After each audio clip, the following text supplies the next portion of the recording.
Ako nga pala si Yuj Moto. Motovlogger ako pero wala akong upload. For today's video, samahan nyo ako dahil mag-install tayo ng mini driving light na Viper dito sa napakabigat na tracer na to. Hirap na hirap pa nga ako maitayo.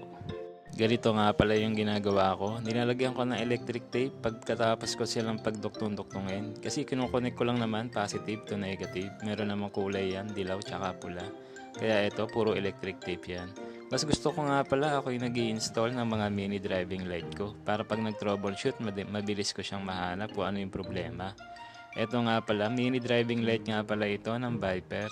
Malakas nga daw to dahil 30 watts daw ito. Kaya ito kailangan ko lang ng tools tapos mabilis ang pihit lang, okay na.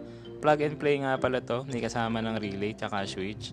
Tapos yellow tsaka white nga pala yung ilaw niya. Tapos yung relay niya, meron nga pala siyang blinker na kasama na pwede mo namang hindi gamitin kung maarte ka. Yan nga pala yung Viper.